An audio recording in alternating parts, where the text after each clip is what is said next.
अस्सलाम वालेकुम students, welcome to JKSSB prep. पिछले लेक्चर में हमने पढ़ा था यूनाइटेड नेशंस ऑर्गेनाइजेशन, उसकी इंट्रोडक्शन हमने पढ़ी थी और उसकी जो फाउंडेशन थी वो हमने पढ़ी थी। वो कब हुई, क्या हुई, उसके वीटो पावर्स कौन है, वो कैसे वजूद में आ गई, वो भी हमने पढ़ा था। उसका हेडक्वार्टर कहाँ है, क्या है, कौन कौन सी कंट्रीज़ कहाँ लाई करती है, वो हमने पढ़ा था। आज हम पढ़ेंगे यूनाइटेड नेशंस को ही हम कंटिन्यू करेंगे, पढ़ेंगे उसके प्रिंसिपल ऑर्गन्स, मतलब कितनी बॉडीज़ है यूएन की। जो हमने पिछले लेक्चर में पढ़ा था कि 6 बॉडीज़ है, लेकिन उस टाइम हमने डिस्कस करके नहीं पढ़ी थी, क्योंकि ये आपके सिलेबस में दिया हुआ है एक अलग सा चैप्टर, इसलिए हमें ये एक एक ऑर्गन अलग अलग से डिस्कस करनी पड़ेंगे। ये क्या है? पहला जो ऑर्गन है, जो हम सब ने सुना होता है, UNGA हम जिसको बोलते हैं, United Nations general assembly. United Nations general assembly, तो ये क्या है? ये मेन डिलीवरेबल बॉडी है जिसके 193 मेंबर स्टेट्स है और हर एक मेंबर का एक एक वोट होता है। मींस अगर इंडिया उसका मेंबर है, उसका एक वोट होगा। चाइना इसका मेंबर है, इसका एक वोट होगा। इसी तरह से 193 मेंबर कंट्रीज़ है UNGA में, और हर एक का एक एक वोट होगा, और हर वोट का इक्वल वैल्यू होगा। मतलब किसी का ज़्यादा कम नहीं होगा, जैसे IMF में होता है। यहाँ हर किसी का सेम ही वैल्यू होता है वोट का। Makes recommendations on the international issues. International issues जो होते हैं, कॉन्फ्लिक्ट्स जो होते हैं, पीस एंड सिक्योरिटीज़ के बारे में जो होते हैं, ये उन्हीं या इकोनॉमिक क्राइसिस के बारे में होती है, ये उन्हीं के बारे में डिसीजंस बनाते हैं। और अप्रूव UN की जो बजट है वो भी UNGA ही करती है।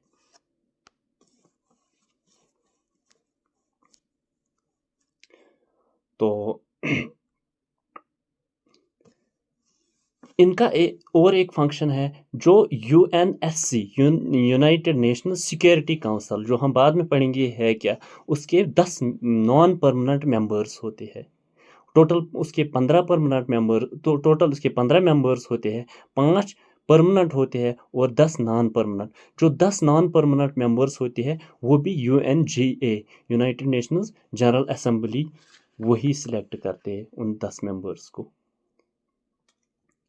तो ये क्या है? ये हर साल में एक बार मीट करते हैं, सितंबर से लेकर दिसंबर तक।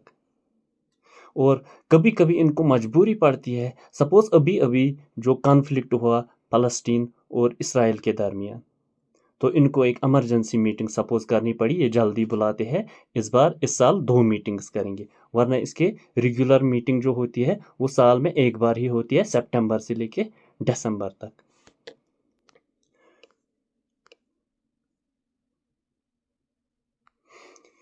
मीटिंग्स जो होती है वो थ्री टाइप्स की होती है। जो रेगुलर मीटिंग होती है वो हर साल में एक एक बार होती है, और इस साल जो हुई थी वो 79th मीटिंग हुई थी।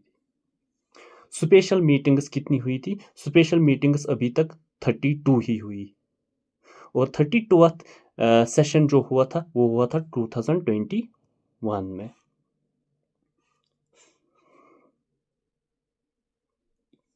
तो वो स्पेशल सेशन किस चीज़ के बारे में हुआ था? वो स्पेशल सेशन किसके बारे में हुआ था? वो हुआ था combat corruption and strengthening international cooperation. International cooperation, हम कोऑपरेट करेंगे आपस में, और जो करप्शन हुई है पूरी दुनिया में उसको ख़त्म करेंगे। इसके अलावा होती है emergency special sessions. Emergency meetings कभी कभी होती है, डिज़ास्टर आ गया, सुनामी आ गई है, उस तरीके का वर्ल्ड कैटास्ट्रॉफी हो गई, तो उस वजह से कोई स्पेशल सेशन, इमरजेंसी सेशन बुलाना पड़ता है। वो अभी तक टोटल हुए थे 11 सेशंस।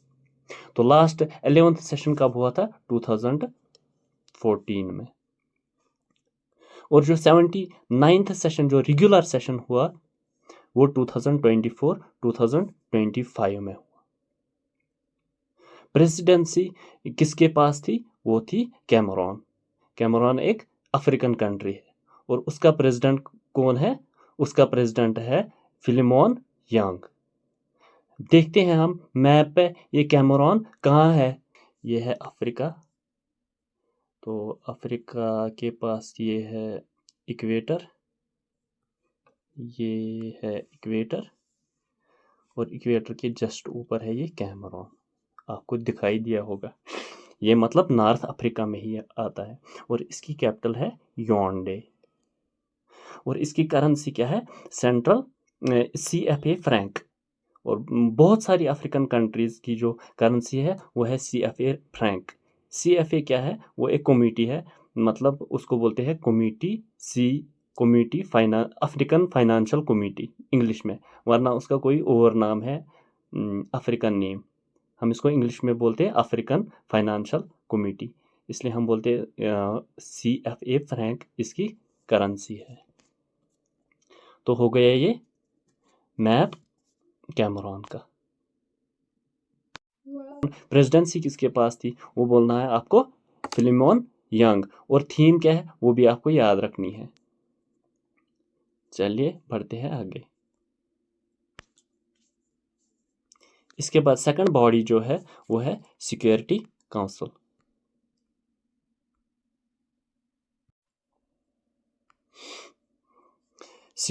जिसको हम बोलते हैं UNSC, United Nations security council. ये होती क्या है? आपने देखा होगा कि आजकल जल्दी जल्दी सेशंस होते हैं। जो रिसेंटली आपने देखा होगा कि एक लाइक 10-15 लोग ऐसे गोल टेबल पे बैठे हैं, या एक कंट्री यहाँ 10-15 लोग ऐसे बैठे होते हैं।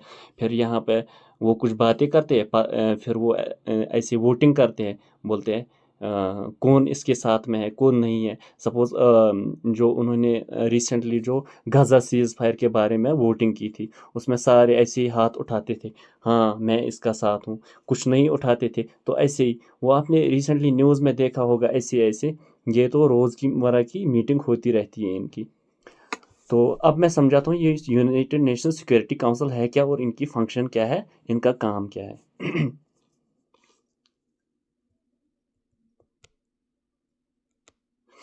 तो चलिए, तो जो प्राइमरी रेस्पॉन्सिबिलिटी है वो maintaining international peace and security. इनका यही काम है पीस एंड सिक्योरिटी के बारे में, इसलिए इसको बोलते हैं यूनाइटेड नेशन सिक्योरिटी काउंसिल, क्योंकि सिक्योरिटी ही इनका काम है। टोटल मेंबर्स कितने होते हैं इसके? 15। मैंने जो बताया था अभी, ऐसे गोल करके ऐसे टेबल पे 15 मेंबर्स बैठे रहते हैं। तो इन 15 में से 5 परमानेंट मेंबर्स हैं, जो मैंने कल बताया कि जिनको हम वीटो पावर्स बोलते हैं। उसमें आता है China, France, Russia, UK, USA।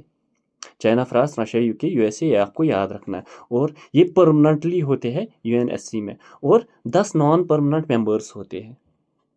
10 non permanent means वो परमानेंट नहीं होते हैं, वो रिटायर हो जाते हैं। उसके बाद नई कंट्रीज आती है, नए 10 मेंबर्स। और यही मैं बता रहा था कि United Nations general assembly GA जो है वही अपॉइंट करती है इन 10 नॉन परमानेंट मेंबर्स को सिक्योरिटी काउंसिल में रखते हैं।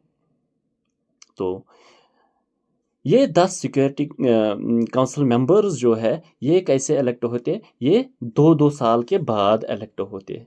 पहले सपोज इंडिया का अभी सिक्योरिटी काउंसिल का मेंबर बनाया गया, अब 2 साल के लिए ये यहीं रहेगा। इसके बाद फिर से UNGA कोई मीटिंग करेंगी और 10 कंट्रीज़ को 2 साल के बाद अपॉइंट करेंगे, पिछले वाले रिटायर हो जाएंगे। इसी तरह ये चलता रहता है। तो टोटल नंबर ऑफ मेंबर्स कितने याद रखने हैं? अब 15। अब ये क्वेश्चन आएगा परमानेंट कितने हैं? वो 5 है, वो वीटो पावर्स है। और 10 क्या है? Non permanent members. अब देखते हैं ये नॉन परमानेंट मेंबर्स कौन कौन सी कंट्रीज अभी है। अभी अल्जीरिया है, इक्वाडोर है, गाना है, माल्टा है, जापान है, मोजाम्बिक है, रिपब्लिक ऑफ कोरिया है, साउथ कोरिया जिसको बोलते हैं। एक होता है नॉर्थ कोरिया, दूसरा साउथ कोरिया। नॉर्थ कोरिया में डिक्टेटरशिप है, वो नहीं, रिपब्लिक ऑफ कोरिया है, साउथ कोरिया है इस टाइम। सिरा लियोन, सोल्वेनिया एंड स्विट्जरलैंड। ये 10 कंट्रीज इस time presently non permanent members है, ये 2 साल के लिए है। जो परमानेंट मेंबर्स है इनको वीटो पावर्स होते हैं। ये वीटो पावर्स हमारे सिलेबस में मेंशन हुआ है कि ये वीटो पावर्स हुआ क्या है। रिसेंटली आपने देखा हुआ जो गाजा सीज फायर के बारे में एक काउंसिल हुआ था पिछली बार, उसमें से 14 मेंबर्स जो थे उन्होंने हाथ खड़े किए, बोला सीज फायर होना चाहिए,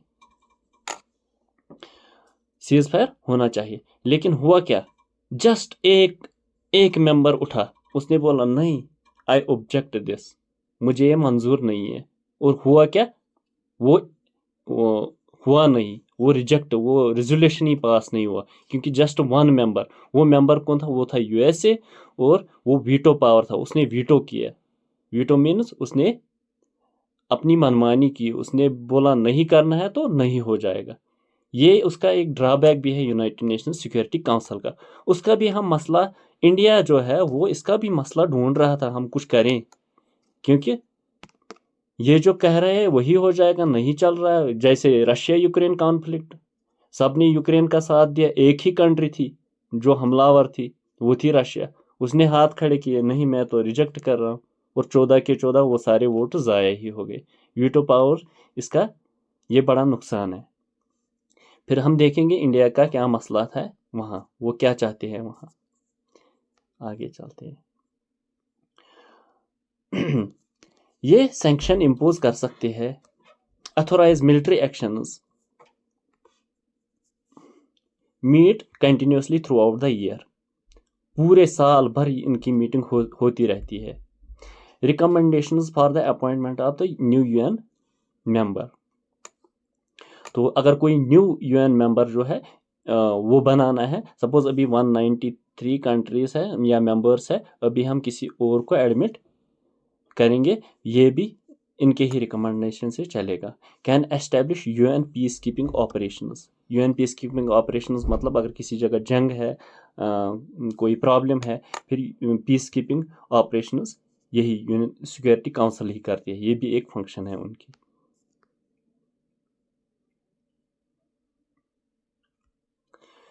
जो presidency of the council is held by each of the member in a turn for 1 month, एक महीने के लिए एक प्रेसिडेंट होता है, मतलब एक साल में 12 प्रेसिडेंट्स इसके चेंज होते हैं, क्योंकि इसकी मीटिंग्स ही इतनी ज़्यादा होती है कि इसके प्रेसिडेंट्स हर महीने चेंज होते रहते हैं। अगर साल में एक ही प्रेसिडेंट को रखेंगे, साल में 50-60 कॉन्फ्लिक्ट्स आते हैं, तो हो सकता है वो सारे उसी के इंटरेस्ट में होंगे, फिर मसला हल नहीं हो जाएगा।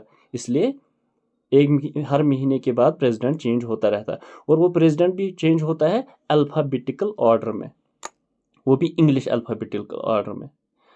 जैसे ये 15 मेंबर्स है, ए से पहले जिसका नाम आएगा उसको हम उसी कंट्री के प्रेसिडेंट को अपॉइंट करेंगे, तो हो जाएगा, ऐसे ही चलता रहेगा फिर 12 महीने। अब देखेंगे इंडिया का क्या कहना है, इंडिया क्या चाहता है। इंडिया ने बनाया G4, इसको बोलते हैं group of 4 countries, group of 4 countries. बड़ी चालाकी से ये बनाया, उन्होंने बनाया ब्राज़ील, जर्मनी, इंडिया, जापान। क्या है, ब्राज़ील, जर्मनी, इंडिया, जापान। ये हम मैप पे देखेंगे अभी कि ये है कहाँ और इनकी स्ट्रेटजी क्या है, स्ट्रेटेजिक लोकेशन क्या है, ये क्या चाहते हैं। ये चाहते हैं कि हम आपस में साथ देंगे, हम चाहेंगे कि हमें भी एक परमानेंट सीट मिल जाए यूएन सिक्योरिटी काउंसिल में। तो जब इनकी सिक्योरिटी काउंसिल में परमानेंट सीट मिल जाएगी, तो उससे क्या होगा, उससे ये भी वीटो पावर्स बन जाएंगे, और इनकी भी बहुत अच्छी खासी चलेगी, और ये आपस में सपोर्ट कर, ब्राज़ील बोलता है जर्मनी इंडिया को, जापान बोलता है इंडिया को सिलेक्ट करेंगे, इंडिया बोलते हैं ये आपस में सारे सपोर्ट करें, ये चाहते हैं कि हम सारे आएंगे। फिर देखते हैं इन्होंने क्या पास किया था, क्या बोला था उन्होंने। बड़ी चालाकी से उन्होंने प्रपोज किया, प्रपोजल क्या डाला उन्होंने, बोला कि हमें तो 15 ही मेंबर्स है, हमें इसको रेज करना चाहिए है 25 से 26 तक। तो क्यों बोला 25 से 26 तक? बोला कि अगर 5 परमानेंट मेंबर्स है, फिर करेंगे और 6 परमानेंट मेंबर्स को ऐड, बन जाएंगे 11। क्या बन जाएंगे? 11। और करेंगे नॉन परमानेंट मेंबर्स अगर अभी 10 है, अगर 4 करेंगे ऐड हो गए 14, अगर 5 करेंगे ऐड हो गए 15। तो 14 15 हो गए 25, आ गए ना 25। और अगर 5 करेंगे ऐड 15 11 हो गए 26, इसलिए बोलते हैं 25 से 26। और उसकी अगर उन्होंने इतने मेंबर्स ऐड किए इनका, क्योंकि ये हाई इकोनॉमी वाले कंट्रीज ही है, और ये उनकी एक अच्छी खासी चांस बन सकती है कि ये वहाँ परमानेंट मेंबर्स बन सकते हैं। हम देखेंगे कहाँ है इनकी लोकेशन और कहाँ। आइए अब देखते हैं ये G4 कंट्रीज है कहाँ। ये है इंडिया,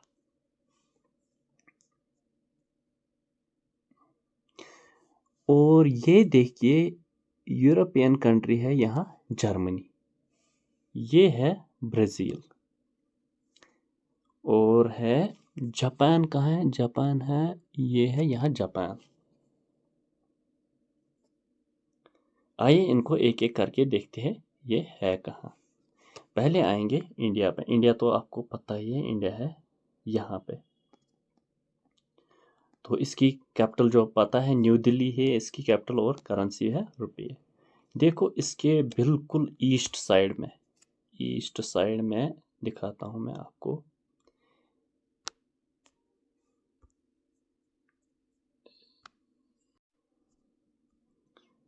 अब दिखाता हूँ मैं इंडिया के ईस्ट साइड में बिल्कुल है जापान, जो G4 मेंबर है, और इनकी कैपिटल देखिए वो है टोक्यो। टोक्यो की जो करेंसी है वो है यन, ये बात याद रखें। जापान की कैपिटल है टोक्यो, टोक्यो की जो करेंसी है, जो जापान की करेंसी है वो है यन। और मेजॉरिटी लोग कंफ्यूजन में होते हैं कि चाइना की और जापान की करेंसी क्या है। चाइना की मैंने बोला था उनकी है युआन, YUAN युआन, और बीजिंग है इनकी कैपिटल। ये कंफ्यूज मत होना यन और युआन के बारे में। देखेंगे नेक्स्ट G4 मेंबर, वो है ब्राज़ील। ये दिखाता हूँ, ये है साउथ अमेरिका, इसको बोलते हैं साउथ अमेरिकन कॉन्टिनेंट। और यहाँ देखो सबसे बड़ा कंट्री ब्राज़ील, और यहाँ पे दिखाता हूँ मैं आपको ब्रासिला, इसकी कैपिटल है, और इनकी करेंसी है रियाल। रियाल है इनकी करेंसी। अब आगे चलेंगे, आगे और एक जो मेंबर है वो है, देखिए वो है जर्मनी। ये है जर्मनी, देखिए ये है यूरोप, और ये है हमारा यूरोप में जर्मनी। और इनकी जो कैपिटल है वो है बर्लिन, और इनकी करेंसी है यूरो। हो गई ये 4 कंट्रीज।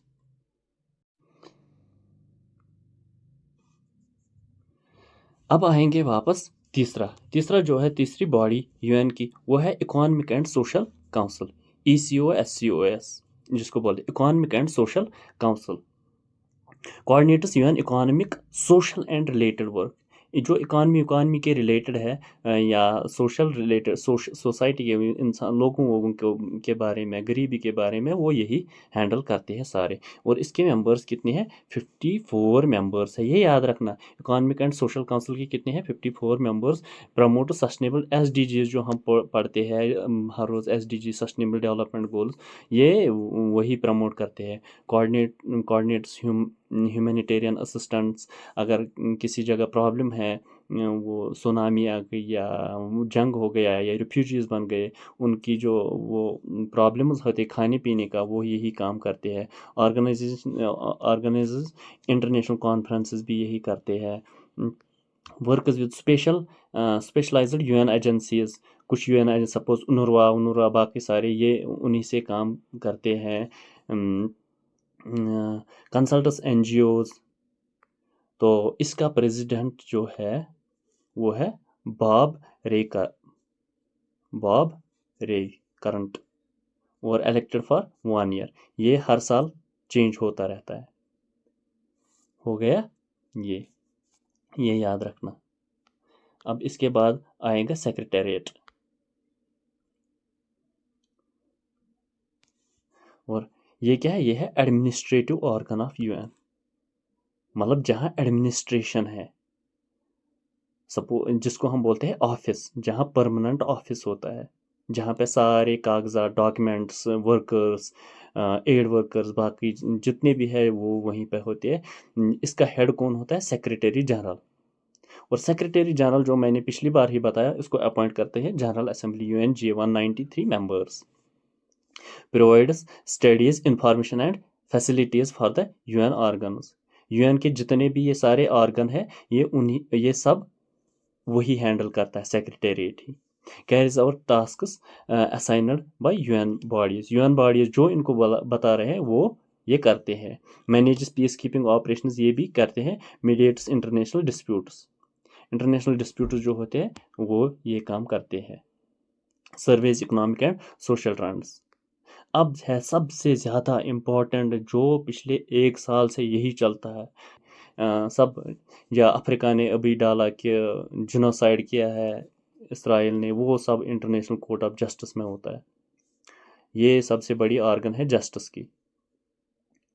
तो ये भी प्रिंसिपल जुडिशल ऑर्गन है, कौन सी? 5वीं, और एस्टेब्लिश्ड इन 1946 में। कहाँ पे? हेग, नीदरलैंड्स में। हेग नीदरलैंड्स की कैपिटल नहीं है। नीदरलैंड्स की कैपिटल क्या है? एम्स्टर्डम, एम्स्टर्डम है इसकी कैपिटल। ये भी यूरोपियन कंट्री है, जर्मनी के पास ही। और कितने जजेस होते हैं? 15 जजेस होते हैं, और उन जजेस को भी अपॉइंट करती है यूनाइटेड नेशंस जनरल असेंबली है, और सेक्रेटरी और security council, UNGA and UNSC ही इनको अपॉइंट करती है जजेस को। जो जजेस होते हैं वो 9 साल के लिए इनको अपॉइंट किया जाता है। और प्रेसिडेंट कौन है इनका? नवाफ सलाम, लेबनान का। लेबनान में अभी जो हिजबुल्ला का वो टेंशन है, अभी हिजबुल्ला इसराइल का, आईडीएफ का आपस में जंग वंग बाकी चीज़ें, उनकी कैपिटल क्या है? बेरूत में अभी बहुत ज़्यादा बमबारी हुई थी, ये न्यूज़ में है। ये आ सकता है लेबनान की कैपिटल क्या है, क्योंकि ये पिछले 1-2 महीने से सिर्फ न्यूज़ में आ रही है लेबनान, इसलिए ये याद रखना, लेबनान की कैपिटल है बेरूत। और लेबनान की करेंसी क्या है? इनकी करेंसी है पाउंड, लेबनीज पाउंड जिसको बोलते हैं। तो इंडियन जज भी है वहाँ पे एक, इन 15 जजेस में इंडियन जज भी है, जिसको हम बोलते हैं दालवीर बंदारी। ये बात याद रखना, दालवीर, ये क्वेश्चन आ सकता है यूएन में कि इंडियन जज कौन है वहाँ पे? दालवीर बंदारी है। ये क्या है? Legal disputes between the states, ये सॉल्व करते हैं। एक स्टेट और दूसरे स्टेट के बीच में जो भी प्रॉब्लम्स है वो सॉल्व करने की कोशिश कर रहे हैं। Provides advisory options on legal questions, जो लीगल क्वेश्चंस है उन पे वो एडवाइस करते हैं।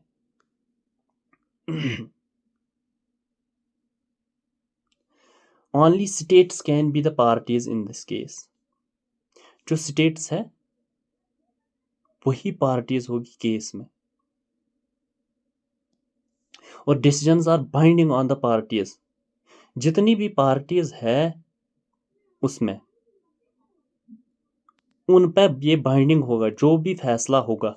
मिसाल के तौर पर, अगर इंटरनेशनल कोर्ट ऑफ जस्टिस का कोई कंट्री मेंबर है, कोई कंट्री सपोज इंडिया आईसीजे का मेंबर है, अब ICJ international court of justice ने कोई फैसला लिया है, अगर इंडिया उसका मेंबर है, मतलब इंडिया पे वो लॉ अब बाइंडिंग होगा। और इसके बाद छठी बॉडी जो है वो ट्रस्टीशिप काउंसिल है। लेकिन वो अब ट्रस्टीशिप काउंसिल जो है वो अब बॉडी नहीं रही। बॉडी तो है अभी, लेकिन अब बस ढांचा है, क्योंकि ट्रस्टीशिप काउंसिल जो है उनके पास टेरिटरीज जो होती थी, मतलब कोई डिस्प्यूटेड टेरिटरी या कोई ट्राइब होता था या कोई कुछ होता था, उनके पास टेरिटरी होती थी लेकिन उनकी कोई कंट्री नहीं होती थी। यूएन क्या करता था, यूएन खुद वहाँ जाके उनकी एडमिनिस्ट्रेशन संभालता था, पीस कीपिंग फोर्स उन लगाता था, बाकी चीज़ें एडमिनिस्ट्रेशन या फाइनेंसिंग बाकी चीज़, और वो उनकी वो यूएन की टेरिटरी, और उसका कौन संभालता था, ट्रस्टीशिप काउंसिल जिसको हम बोलते हैं। हाँ, तो जब एक करके सब ने इंडिपेंडेंस गेन किया, अब इस ट्रस्टीशिप काउंसिल के पास कोई अब टेरिटरी ही नहीं रही, अब ये नॉन फंक्शनल बॉडी ही रह गई तब से। इसलिए अब हम बोल रहे हैं कभी कभी कि अब 5 ही बॉडीज है। तो ट्रस्टीशिप काउंसिल जो है उसकी 5 परमानेंट मेंबर्स ऑफ यूएनएससी है, मतलब वीटो पावर जो है 5, वही उसके मेंबर्स है। हाँ,